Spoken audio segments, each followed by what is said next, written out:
100 இயர்ஸ்க்கு முன்னாடி இந்த உலகத்தோட மிகப்பெரிய ஒரு ஷிப் ட்ராஜடி நடந்துச்சு. அதுதான் டைட்டானிக். நிறைய பேர் டைட்டானிக் அப்படின்னு சொன்ன உடனே என்ன நினைச்சிடுறோம்னா, கப்பல் போச்சு, ஐஸ்ல தட்டுச்சு, எல்லாரும் தண்ணிக்குள்ள போயிட்டாங்கன்னு. நோ, கிட்டத்தட்ட 2000 பீப்புள் இருந்த இந்த கப்பல் வந்து few seconds தான் வந்து ஐஸ்ல உரசுச்சு. இப்படி உரசுன இந்த கப்பல் வந்து நெக்ஸ்ட் 2 hours 40 minutesக்கு இன்னமும் தண்ணி மேல இருந்திருக்குது. இன்ஃபேக்ட் ஸ்டார்டிங்ல இந்த ஐஸ் கட்டி இடிச்ச உடனே சில ஐஸ் வந்து ஷிப்புக்குள்ளே விழுந்திருக்குது. அதை வச்சு நிறைய பேர் ஃபுட்பால் விளையாண்டுருக்காங்க 100 இயர்ஸ்க்கு முன்னாடி. ஏன்னா இந்த கப்பல் வந்து மூழ்குங்கிறத யாருமே நம்பாம இருந்திருக்காங்க. டைட்டானிக் அட்வர்டைஸ் பண்றப்பமே it was called the unsinkable ship. இதுல டாப் கிளாஸ் டிக்கெட் வந்து இன்னைக்கு விலை மதிப்பு 1 கோடி ரூபாய்க்கு ஒரு டிக்கெட் வித்திருக்காங்க. சோ தி அன்சிங்கபிள் ஷிப் எப்படி மூழ்கும்னு சொல்லிட்டு நிறைய பேர் நம்பவே இல்ல. இப்படி சொல்லப்பட்ட அந்த கப்பல் வந்து கடைசி நொடிகள் எப்படி இருந்துச்சு? 2 hours 40 minutesக்கு அந்த கப்பல் வந்து இன்ச்சா, மில்லிமீட்டரா, சென்டிமீட்டரா கடல் வந்து அந்த கப்பலை எப்படி சாப்பிட்டுச்சு? அந்த கப்பல்ல இருந்த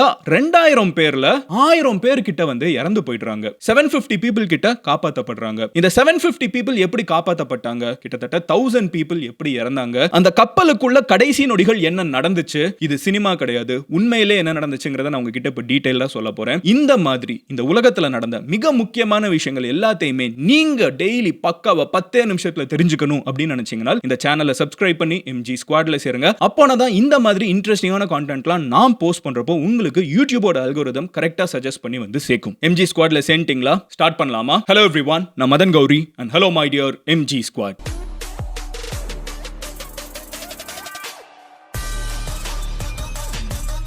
ஃபர்ஸ்ட் விஷயம் என்னன்னு பார்த்தீங்கன்னா, எந்த வருஷம் அது? We are talking about the year 1912.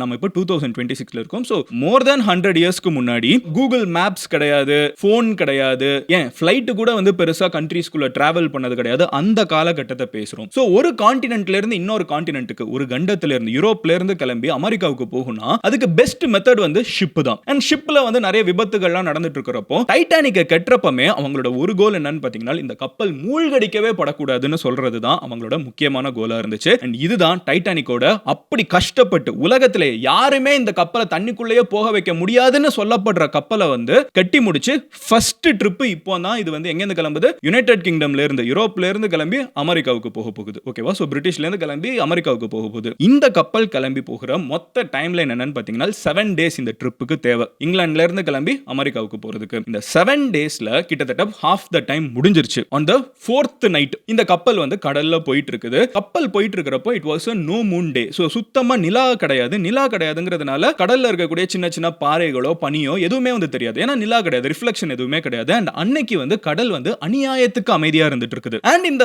கப்பல் பாத்தீங்கன்னா 40 km/h ஸ்பீட்ல போயிட்டு இருக்குது. இந்த கப்பலுக்குள்ள இருக்கிறவங்க எல்லாமே பாத்தீங்கன்னா மிகப்பெரிய செல்வந்தர்கள். எல்லாருமே அத்தனை டெலிகிராம் அனுப்பிச்சுக்கிட்டே இருக்காங்க. இவங்களோட மொத்த டெலிகிராம் லைனுமே வந்து பிஸியா இருக்குது. ஏன்னா அவ்வளவு பணக்காரங்க உள்ளுக்குள்ள இருந்துட்டு இருக்காங்க. ஒரு டெலிகிராம் லைன் தான். இந்த ஒரு டெலிகிராம் லைன்ல இருக்கிற பிரச்சனை என்னன்னு பாத்தீங்கன்னா, இதுக்கு முன்னாடி இந்த ரூட்ல போற நிறைய கப்பல்கள் வந்து டைட்டானிக்கு வார்னிங் கொடுக்குறாங்க. ஏன்பா இந்த கப்பல்ல இந்த வழியா வராதீங்கப்பா, இந்த இடத்துல வந்து பயங்கரமா ஐஸ் கட்டியா இருக்குதுன்னு நிறைய வார்னிங்ஸ் போகுது. இந்த டெலிகிராம்ல ஆபரேட்டர் வந்து இந்த எந்த இதையும் ரிசீவ் பண்ணவே மாட்டேங்கிறான். ஏன்னா அவனுக்கு ஆல்ரெடி பெரிய பணக்காரங்க எல்லாம் கப்பலுக்குள்ள இருக்கிறவங்க நான் நல்லா இருக்கேன், சூப்பரா இருக்குது, பனியெல்லாம் இருக்குது அப்படின்லாம் சொல்ற நியூஸ் அனுப்பிச்சுக்கிட்டு ரிசீவ் பண்றதுக்கே நேரம் கரெக்டா இருக்குது. நம்ம இந்த கப்பல்னு சொல்றப்போ இதோட சைஸை நம்ம புரிஞ்சுக்கணும் கரெக்டா. கிட்டத்தட்ட சேப்பக் ஸ்டேடியம் இருக்குல்ல, அதே ஹைட். ஓகேவா? ஒரு 17 ஸ்டோரி பில்டிங், 17 ஃப்ளோர்ஸ் இருக்கிற ஒரு பில்டிங் வந்து எவ்வளவு பெருசா இருக்கும்? லிஃப்ட் லாம்க்குனாலே போறதுக்கு எவ்வளவு தூரம் இருக்கும்? இந்த கப்பலோட ஹைட் கிட்டத்தட்ட அது. இந்த கப்பலோட லென்த் என்ன அப்படின்னு பாத்தீங்கன்னா, ஒரு 3-4 ஸ்டேடியம் வந்து அடுத்தடுத்து வச்சா எவ்வளவு தூரத்துக்கு இருக்கும்? சென்னையில இருந்து சொல்லணும்னா அந்த நேப்பியர் பிரிட்ஜ் ஆரம்பிச்சு மெரினா பீச் இந்த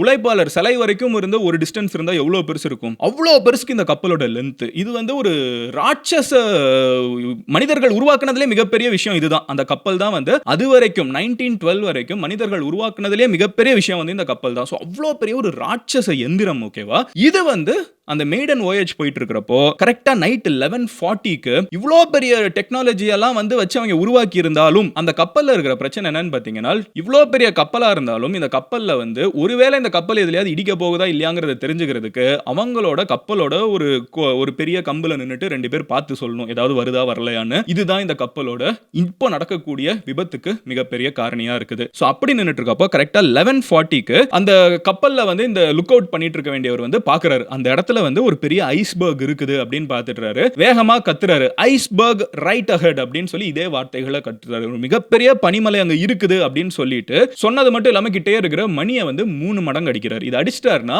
ஐஸ்பர்க கப்பல் வந்து பார்க்கணும், கவனிக்கணும்னு அர்த்தம். பட் அவங்களுக்கு டைம் ரொம்ப கம்மியா இருக்குது. ஏன்னா அவங்க கண்ணால பாக்குற வரைக்கும் அவங்களுக்கு அவ்வளவு பெருசு இருக்குன்னு தெரியல. இதுக்கு முன்னாடி போன கப்பல்கள் கொடுத்த வார்னிங்கை இவங்களோட ரிசீவர் வந்து இக்னோர் பண்ணியாச்சு. லிட்டரலா ஒரு கப்பல்ல இருந்து வார்னிங் வந்தப்போ இவர் என்ன தெரியுமா சொல்லியிருக்காரு receiver, shut up, I have other work to do அப்படின்னு சொல்லிட்டு கண்டுக்காம விட்டுருக்காரு. அலட்சியத்துல விட்டுருக்காங்க. டைட்டானிக்கை காப்பாத்தி இருக்கலாம். இதுதான் ஹிஸ்டரியில நிறைய பேருக்கு தெரியாத ஒரு விஷயம். ஆனா அந்த ஆள் கண்டுகல. ஒரு ஆளோட சோம்பேறித்தனமும் அலட்சியமும் வந்து 1000 பேரோட உயிரை காவு வாங்கிடுச்சு. எனிவே, சோ அதுக்கப்புறம் என்ன ஆகுதுன்னு பாத்தீங்கன்னா இந்த கப்பல்ல வந்து கரெக்டா இடிச்சிடுது. ஓகேவா? அது வந்து எப்படின்னா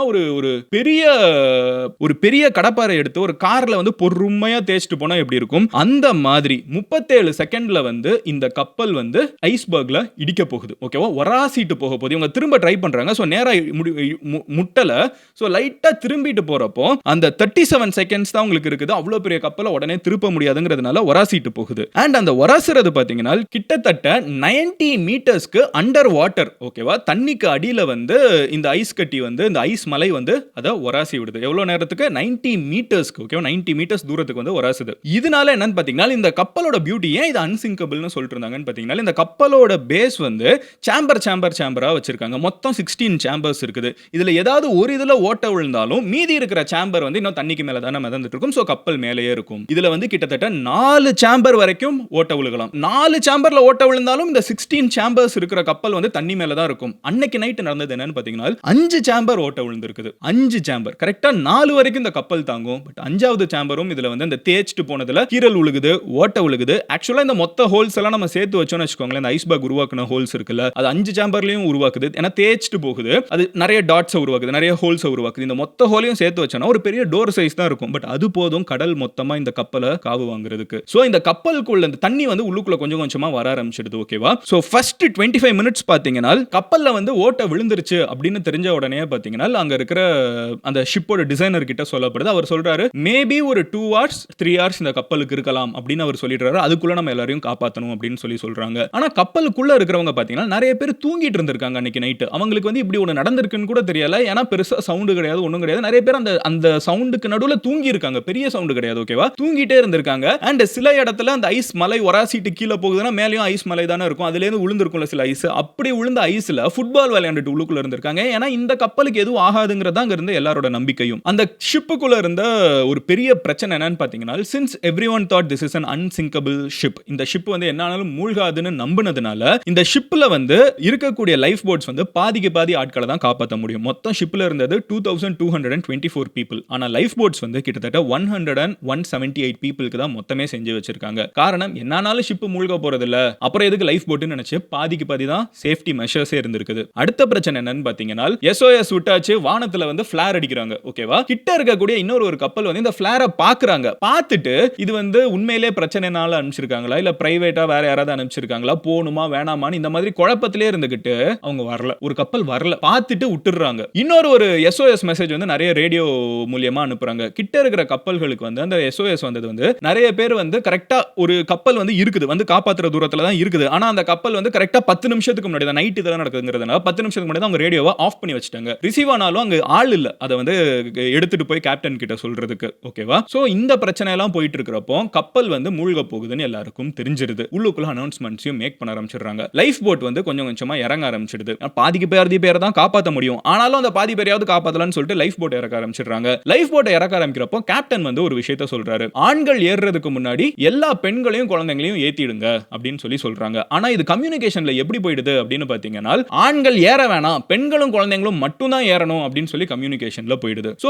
நிறைய கப்பல் நிறைய லைஃப் போட்ஸ் முதல்ல இறங்குறப்போ வைஃபும் குழந்தையும் உள்ள இறங்குவாங்க. அவங்க ஹஸ்பண்ட் கிட்டே தான் நின்னுட்டு இருக்காங்க. அந்த போட்டும் ஃபுல் ஆகல. ஏன்னா நிறைய பேர் இந்த கப்பல் மூழ்குனே நம்பல. ஆனா அவங்க ஃபேமிலியா வெளியே போக முடியல. ஏன்னா ரூல்ஸ் வந்து ஆண்கள் போக கூடாதுன்னு தப்பா புரிஞ்சுக்கிட்டாங்க. அவங்க என்ன சொன்னாங்கன்னா பெண்கள் ஏறி முடிச்சதுக்கு அப்புறம் ஆண்கள் ஏறட்டும்னு சொன்னதை வந்து அதை போய் கம்யூனிகேஷன் அந்த பதட்டத்துல கப்பல் மூழ்கிட்டு இருக்குங்கிற நேரத்துல அவங்க வந்து தப்பா சொல்லிடுறாங்க. சோ ஆண்கள் ஏறக்கூடாதுன்னு நினைச்சிட்டு பெண்களும் குழந்தைகளும் மட்டும் லைஃப் போட்ல இருந்து இறங்குறாங்க. அண்ட் ஸ்டார்டிங்ல நிறைய பேர் இந்த லைஃப் போட்ல ஏறுறதுக்கும் ரெடியா இல்ல. 100 பீப்புள் உட்காரக்கூடிய லைஃப் போட்ல பாத்தீங்கன்னா 20 பேர் தான் இருப்பாங்க. லைஃப் போட்டை இறக்கி விடுறாங்க. ஏன்னா எல்லாரும் கப்பல் நார்மலா இருக்குது. கப்பல் வந்து இன்னும் நார்மலா இருந்துட்டு இருக்குது. 2 hours 40 minutes கப்பல் வந்து தண்ணிக்குள்ள போகிறதுக்கு இருக்குது. ஸ்டார்டிங்ல கப்பல் நார்மலா தான் இருந்திருக்குது. அப்ப எப்படி திடீர்னு இதெல்லாம் நடந்துச்சு அப்படின்னு கேட்டீங்கன்னா திடீர்னு நடக்கல. சோ அண்டர் வாட்டர் வாட்டர் என்ன நடந்துட்டு இருக்குன்னு பாத்தீங்கன்னா, நான் சொன்ன மாதிரி 16 கம்பார்ட்மெண்ட்ஸ் இருக்குது. கீழ கம்பார்ட்மெண்டா பிரிச்சு வச்சிருக்காங்க. கப்பல்ல வந்து சின்ன சின்ன ஹோல்ஸ்ல வந்து தண்ணி ஃபுல் ஆக ஆரம்பிச்சு ஃபர்ஸ்ட் ஃபுல் கம்பார்ட்மெண்ட் வந்து ஃபுல் ஆகுது. அதுக்கப்புறம் செகண்ட் கம்பார்ட்மெண்ட் ஃபுல் ஆகுது. அதுக்கப்புறம் தேர்ட் ஃபுல் ஆகுது. ஃபோர்த் ஃபுல் ஆகுது. ஃபிஃப்த் ஃபுல் ஆகுது. இந்த ஃபிஃப்த் ஃபுல் ஆகுறப்ப என்ன ஆகுதுன்னு பாத்தீங்கன்னா, ஃபிஃப்த் ஃபுல் ஆகுற வரைக்கும் கப்பல் வந்து கொஞ்சம் கொஞ்சமா தண்ணிக்குள்ள,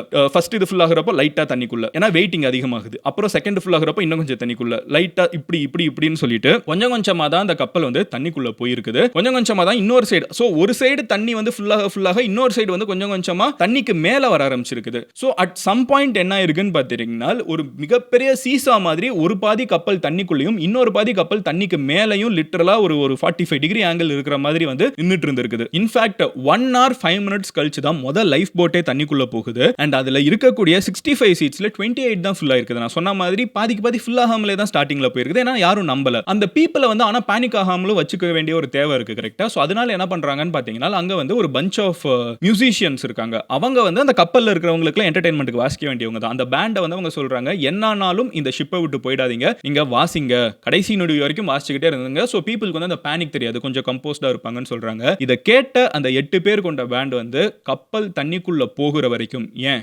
அவங்களே தண்ணிக்குள்ள போகிற வரைக்கும் அவங்களோட மொத்த எனர்ஜியும் போட்டு 2.25 மணி நேரத்துக்கு அவங்க வாசிச்சிட்டு இருந்திருக்காங்க. அதுல இருக்கிற அந்த கேப்டன், அந்த பேண்டோட ஹெட் வந்து கடைசில லேட்டரா வந்து பல நாட்கள் கழிச்சு அவரோட உடல் வந்து ரெக்கவர் பண்ணப்படுறப்போ அவர் வந்து அந்த வாசிச்சிட்டு இருந்த நிலைமையிலேயே அவர் கண்டுபிடிக்கப்பட்டாருன்னு சொல்லி ஒரு ஃபேமஸான ஒரு கதை இருக்குது. அவரோட ஊர்வலத்துக்கு வந்து 40,000 பேர் வந்தாங்களாம். என்ன மாதிரி ஒரு மனுஷன், உலகமே அவர் கண்ணு முன்னாடி எல்லாம் இடிஞ்சிட்டு இருக்குது, அவர் தப்பிச்சிருக்கலாம். ஆனா எல்லாருமே அவங்க கண்ணு முன்னாடி ஒவ்வொருத்தங்களா லைஃப் போட்ல போக போக அந்த மனுஷன் நின்னு வாசிச்சிட்டு இருந்திருக்காரு. 2 hours 25 minutes பாத்தீங்கன்னா எல்லா போட்ஸும் வந்து தண்ணிக்குள்ள இறங்கிடுச்சு. ஓகேவா? இப்போ எல்லா போட்டும் வந்து அதுல இருந்து எஸ்கேப் ஆயிடுறாங்க. அதுல hundreds of people இருக்காங்க. ஆனா ஷிப்ல இன்னும் 1500 people இருக்காங்க. இவங்க இறங்கி தப்பிக்கிறதுக்கு போட்ஸ் கிடையாது. இந்த 1500 பேருக்கும் தெரியும் அவங்களோட மரணம் இன்னும் கொஞ்ச நேரத்துலன்னு. கப்பல் வந்து தண்ணிக்குள்ள போயிட்டு இருக்குது. இவங்க எல்லாம் மீதி நேரத்துல நின்னுட்டு இருக்காங்க. குதிச்சு ஸ்விம் பண்ணிலாம் போக முடியாது.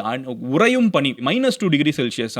நம்ம ஃப்ரிட்ஜை விட கோல்டா வந்து தண்ணி இருந்திருக்குது. ஓகேவா? சோ தப்பிச்சு போக முடியாது. 1500 பேர் அவங்களோட மரணத்துக்கு வந்து அந்த ஷிப்ல வந்து காத்துட்டு இருந்திருக்காங்க. அப்படி எல்லா போட்டும் போனதுக்கு அப்புறம் அவங்களோட மனநிலையை வந்து என்னால இன்னைக்கும் 100 வருஷம் கழிச்சு யோசிச்சு பாக்குறப்ப பதட்டமா இருக்குது. நெக்ஸ்ட் 8 minutes கழிச்சு எல்லாரும் வெளியே போயிட்டாங்க.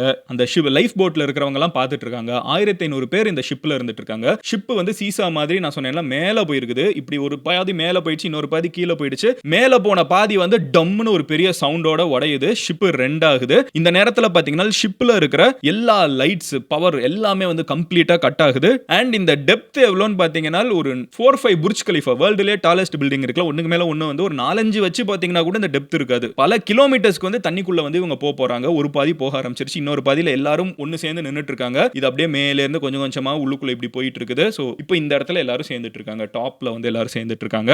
அண்ட் இன்னமும் அந்த பேண்ட் வந்து அவங்க மியூசிக் வாசிச்சிட்டு இருக்காங்க. ஃபைனலி 2 hours 40 minutes, அதாவது அந்த பனிக்கட்டி உராசி 2 hours 40 minutesல அந்த மொத்த கப்பலும் தண்ணிக்குள்ள போகுது. தன்னோட சொந்த கணவர்கள், தன்னோட சொந்த அண்ணன், தம்பி, அப்பா எல்லாருமே வந்து ஆண்கள் அங்க இறந்து போயிட்டு இருக்கிறத அதை சுத்தி இருக்கக்கூடிய பெண்களும் குழந்தைங்களும் வந்து லைஃப் போட்ஸ்ல இருந்து பார்த்துட்டு இருக்காங்க. இதெல்லாம் பார்த்துட்டு இருக்கப்போ, ஏன்னா இப்போ இவங்களும் இன்னும் பதட்டத்துல தான் இருக்காங்க. ஏன்னா காப்பாற்றப்பட்டவங்க லைஃப் போட்ல இருந்தாலும் உறையும் பனி. ஓகேவா? பெண்களும் குழந்தைங்களும் இதுக்கு ரெடி ஆகல. அரைகுறையா இருக்கிற ட்ரெஸ்ஸை தூக்கி போட்டு உள்ளுக்குள்ள வந்திருக்காங்க. அந்த பனி நிறைய பேரை சாகடிச்சுங்கிற பயம் வேற இருக்குது. அப்போ தான் ஒரு ஹீரோ உருவாகுறாங்க. ஒரு 100 கிலோமீட்டர் தூரத்துல கார்பாத்தியா அப்படிங்கிற ஒரு கப்பல் இருக்குது. இங்க இருக்கக்கூடிய ஒரு ரேடியோ ஆபரேட்டருக்கு வந்து இந்த கப்பல்ல இருந்து வந்த SOS, ஒரு ஆபத்து, காப்பாத்துங்கங்கிற ஒரு மெசேஜ் வந்து அங்க ரிசீவ் ஆகுது. எங்க 100 கிலோமீட்டர் தூரத்துல. இதுக்கு முன்னாடி போன கப்பல்கள் கொடுத்த வார்னிங்க டைட்டானிக் கேட்கல. டைட்டானிக் அனுப்பிச்ச ஃபிளார்ஸா இருக்கட்டும், எமர்ஜென்சி மெசேஜா இருக்கட்டும், சுத்தி இருக்கிற கப்பல்கள் கண்டுக்கல, கவனிக்காம விட்டாங்க. கவனிச்சாலும் நாம் போய் காப்பாற்ற முடியாது, நம்ம எதுக்கு போகணும்னு சொல்லி கண்டுக்காம விட்டுறாங்க. 100 கிலோமீட்டர் 100 கிலோமீட்டர்ஸ் தள்ளி இருக்கிற ஒரு கப்பல் இதை கேட்டுட்டு